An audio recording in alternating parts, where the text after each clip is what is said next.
Bonjour à toutes et à tous et bienvenue dans cette quatrième émission consacrée au Vendée Globe. Alors qu'Alessandro Di Benedetto en t-shirt est pointé à plus de 2500 milles du leader, les hommes de tête François Gabard, Armel Lecléache, Jean-Pierre Dick, Bernard Stamm et Alex Thompson ont revêtu leurs combinaisons étanches, leurs polaires et leurs cirés afin d'entrer dans le vif du sujet, l'océan Indien. Ça cogne, ça bastonne, ça tabasse, avec pour seul partenaire, avec pour seul compagnon les oiseaux de mer, le bruit, la tempête. Mais ce n'est pas Tanguy Delamotte qui va nous le démentir. Là on est sur la tranche, le bateau est parti à la bâtée. Il y a un petit problème de pilote, donc on va essayer de régler ça dans l'ordre. J'ai mis la quille dans l'axe, je me suis habillé, et puis je pense que je vais remettre le bateau à plat. Voilà, je sais pas encore ce qui s'est passé, mais on est parti au tas. Le pilote a décroché. Là pour l'instant le pilote de spare fonctionne. Et puis je vais essayer de faire le point avec l'autre. Ouais, il va falloir la grand voile. Chier. Bon, j'ai une bonne nouvelle. C'était juste la goupille du vérin qui a sauté. Donc c'est plutôt une super bonne nouvelle. Bon, ça y est, la grand voile est affalée, comme vous pouvez voir derrière moi. Maintenant j'ai plus qu'à aller chercher les pins dans le matériel de spare et puis changer les 4 lattes. Ça devrait pas être très long et puis je vais pouvoir renvoyer. Bon, je vais renvoyer 3 riz et puis je vais faire un peu de rangement parce qu'il y a un peu de rangement à faire. Bon bah ça y est, on navigue de nouveau. On a 4 riz. Il faut que je fasse un peu de rangement dans le bateau et puis trouver une solution pour la suite, pour remplacer les pins qui sont cassés, qui sont pas du bon diamètre. Voilà, je vous tiens au courant.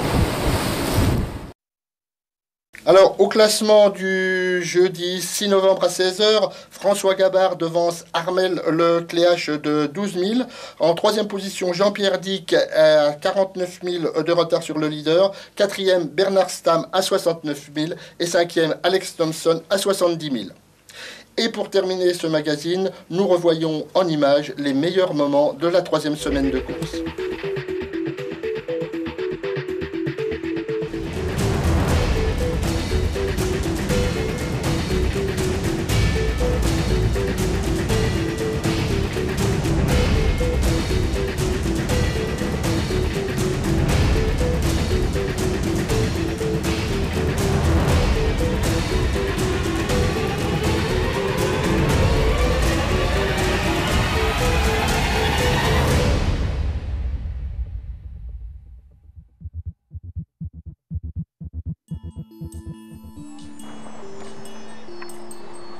Vendredi 23 novembre, Vincent Rioux est paisiblement installé dans son bateau. Il a le temps de se raser. Il est troisième de la course, RAS. Bon bah bonjour, à bord de PRV, c'est l'heure de la toilette. Après avoir fini l'entretien du bateau, l'entretien quotidien du bateau, et ben maintenant c'est l'entretien du bonhomme. Voilà. Mais le lendemain, l'entretien du bonhomme devient le cadet de ses soucis et l'entretien de son bateau primordial. Dans la nuit, il a heurté une bouée métallique dérivant dans l'océan. Longue déchirure sur la coque avant. Et plus grave, tirant d'outrigger touché. Pour faire simple, une pièce qui assure la bonne tenue du mât. À quoi tient un Vendée Globe? Des merdes qui traînent dans la flotte. Allez, à plus. Vincent ne se démonte pas. Un peu de carbone le jour pour renforcer la coque. Un peu de stratification la nuit pour réparer le tirant d'outrigger. Mais est-ce suffisant pour aborder les mers du Sud? Au matin, la réponse tombe, froide comme la raison. Bonjour à tous, aujourd'hui on est dimanche 25 novembre. Et voilà, ce matin on est obligé de prendre la décision d'abandonner le Vendée Globe. C'est un peu dramatique comme ça, mais bon, voilà, maintenant il faut que j'apprenne à vivre avec, et puis voilà, c'est tout. Lors de la vacation où il annonce sa décision, on saisit la voix qui faceille. Ce qui n'est pas vraiment le genre du bonhomme. Il faut donc croire qu'il n'y avait aucune autre alternative et que la voile peut être parfois injuste. Même avec les meilleurs. Vincent Rioux a son histoire qui colle avec le Vendée. Déjà parce qu'il l'a gagné. La course perd ainsi une sacrée figure, doublée d'un sacré prétendant. Et voilà, une petite pensée pour Vincent, parce que il ne doit pas passer des moments faciles. Je sais ce que je sais, je parle en connaissance de cause. Voilà. Allez Vincent, faire papier. Il y a 4 ans, Jean Le Cam faisait naufrage au Cap Horn avant d'être secouru par Vincent. Moment tragique et heureux qui marquera à jamais l'histoire de l'épreuve. Alors faut être honnête, quand on a une telle relation avec cette course, c'est un peu con de devoir abandonner à cause d'une merde qui traîne dans l'océan. La dernière fois je suis arrivé sous la neige à Ushuaia et puis aujourd'hui j'arrive sous le soleil à Salvador de Bahia. C'est pas les Sables d'Olonne, hein. Il y a des immeubles tout pareil mais c'est pas le bon endroit. C'est ça le Vendée Globe quoi. Voilà. Un coup ça marche, un coup ça marche pas. Vincent n'est donc plus là, alors que se met en place un grand moment stratégique. Car la tête de la flotte doit gérer le cas de Sainte-Hélène, l'anticyclone qui barre la route du Sud. Pour l'instant, Armel Lecléache, Jean-Pierre Dick et François Gabard sont encore sereins. Voilà, on descend toujours plein sud pour contourner l'anticyclone de Sainte-Hélène. Voilà, le Brésil à droite, l'anticyclone à gauche. Et on descend vers les 40e rugissants, voilà, qu'on va atteindre dans une semaine environ. Donc pour l'instant c'est encore short t-shirt et crocs. Mais dans une semaine on aura les sirènes, les bottes, le bonnet et les gants. Et ça bat son plein. Là-bas, Armel Lecléache. Juste un peu derrière à mon vent, on a François Gabard avec Massy.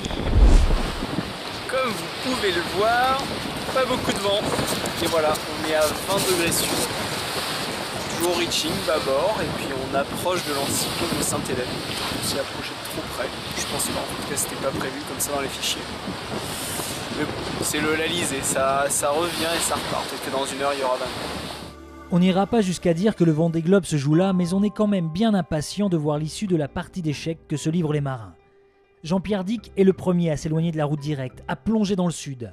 François Gabard le suit, Armel Lecléache va au plus court. Résultat, dans plusieurs jours, chacun a pris son option. En aveugle, que veux-tu? At the moment, there's two thoughts of which way to go. One, you can go down that way, or two, you can go this way. If you go down that way, it means that you have to cross an area of light wind, and then there's new wind coming from that side. So you're the first people to get that new wind, and that rockets you to the south. Whereas myself, Bernard Stam behind me, and the leader, Banque Populaire, we're trying to stay this side of the band of light wind and hopefully make enough miles now while those guys are in the light winds to be able to keep us in our position when the new wind arrives.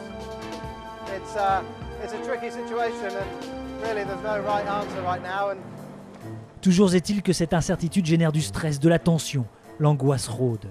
Là, il y a une dorsale là, qui ça fait ses genoux qu'on a du mal à passer.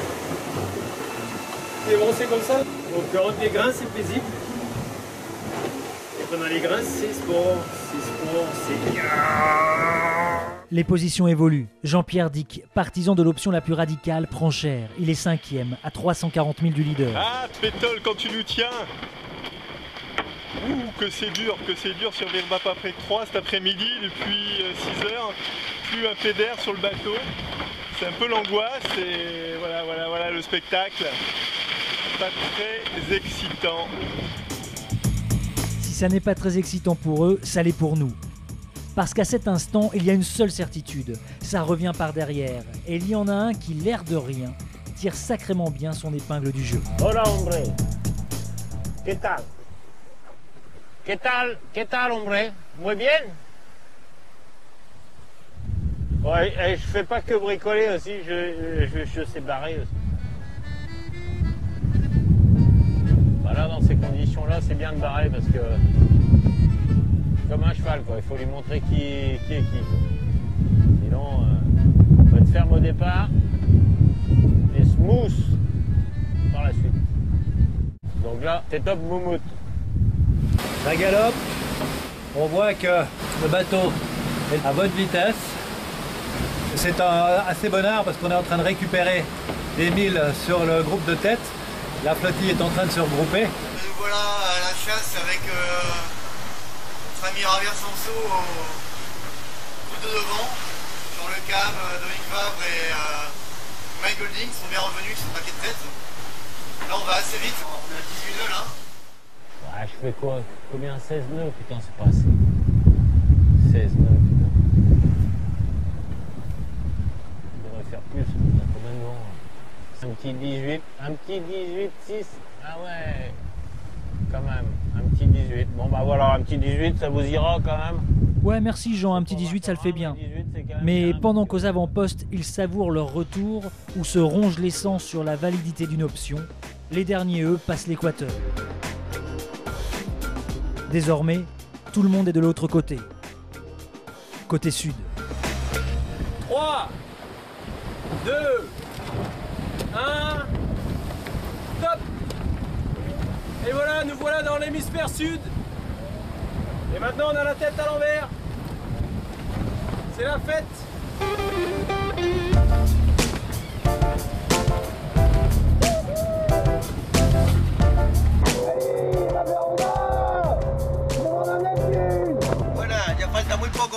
Il n'y a plus beaucoup de temps avant que je passe dans l'hémisphère sud.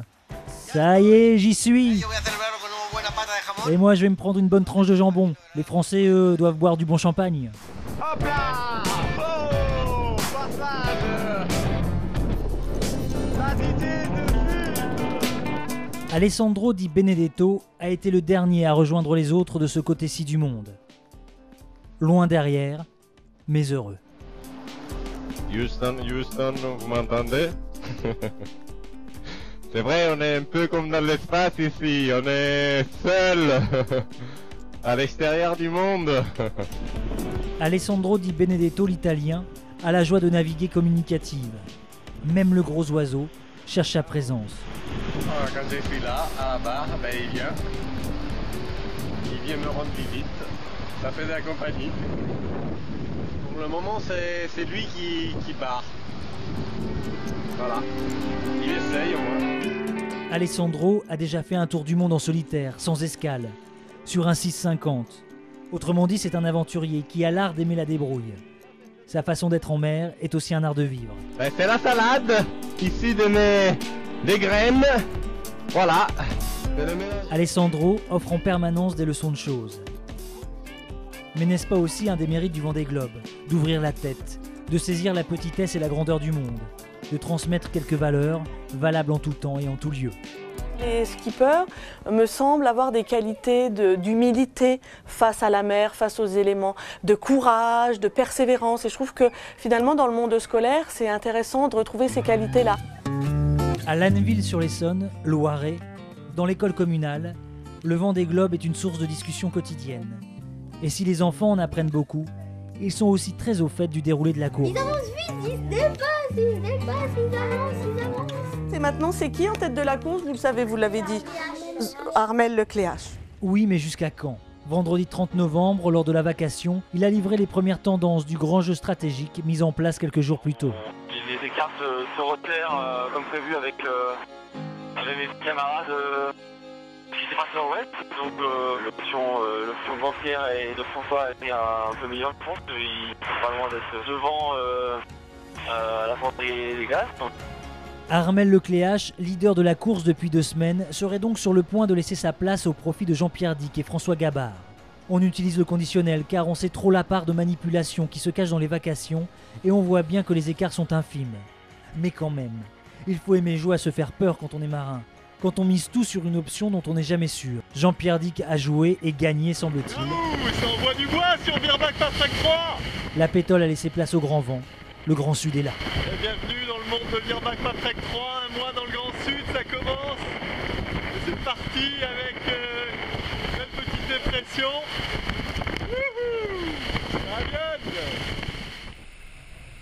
À vitesse régulière sur Mirabeau, 18 nœuds à peu près. On est le 30 novembre, ça pédale bien, en toute sécurité. C'est un temps à boire du café et à écouter de la musique. Sauf que c'est un tout petit peu bruyant quand même à bord du bateau. Bah écoutez, voilà, là on marche on fait des pointes à 24 nœuds. Regardez ça, hop. Ça c'est beau. Et voilà. Et il y a même les oiseaux. On dirait le sud. Allez, à plus. Ciao.